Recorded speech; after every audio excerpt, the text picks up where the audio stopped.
My name is Alex Lutz, and this summer I worked through Google Summer of Code with CiviCRM on a turf cutting application for CiviCRM.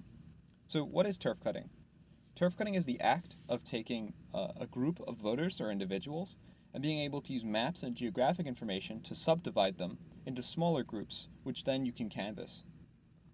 So let's say you've installed the CiviCRM Turfcutter and you want to know how to use it. The first thing you need to do is you need to click on Campaigns and then Open Turfcutter, which will then load this page. And when you load this page, you'll see there's this leftmost menu which loads for you. This contains text information, such as a tutorial on how to use the Turfcutter, some documentation, licensing, as well as access to the source code.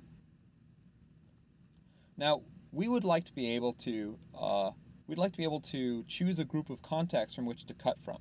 In order to do that, we click on this little button here, and it'll load up the list of contacts that we can cut from.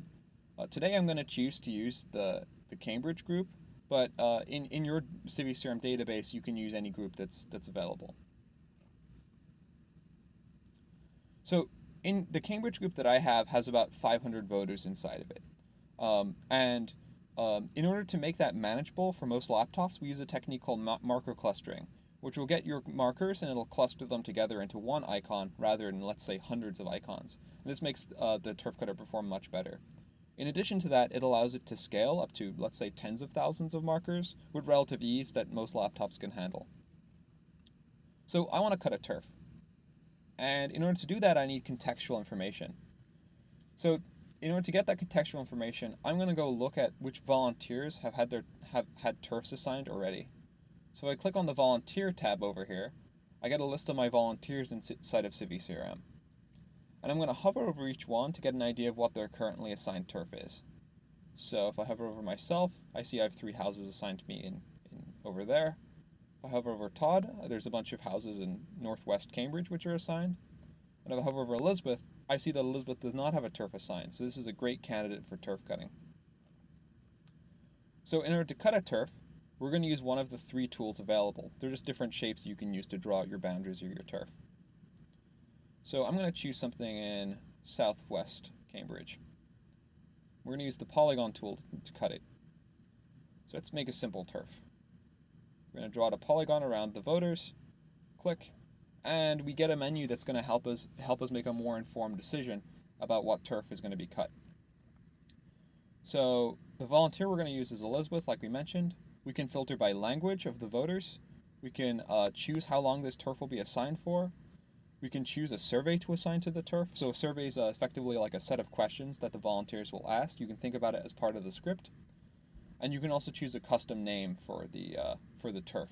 So by default, it assigns it a name that includes the time that the turf was assigned.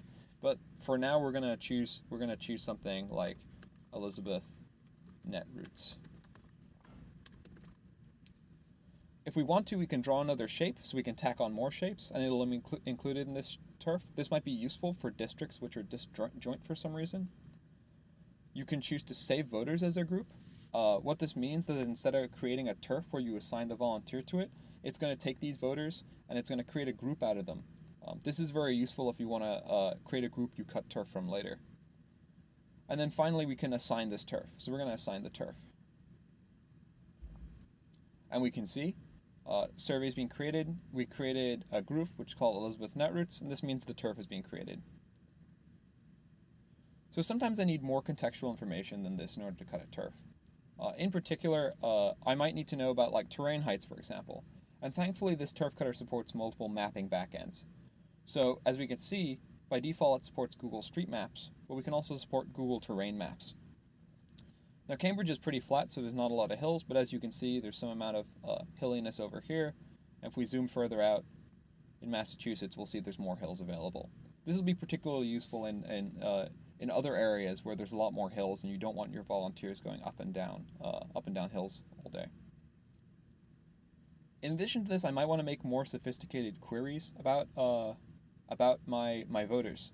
So for example, today we just looked at voters that are inside of Cambridge. But in the future, I might want to look at people who are inside of both Cambridge, let's say people who are inside of Cambridge or Brookline.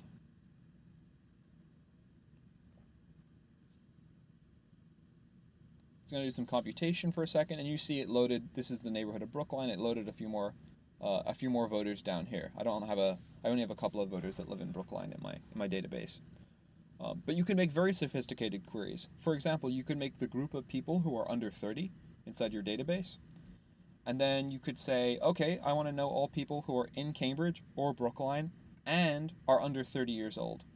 Or you could do the opposite. You could say, I want to know all people who are in Cambridge and are over 30 years old to cut turf from. So it's been great talking to you today. I hope you have a wonderful Netroots, and I hope you reach out and use the Turfcutter and give some feedback. You can there'll be a link to the source code available. Thank you.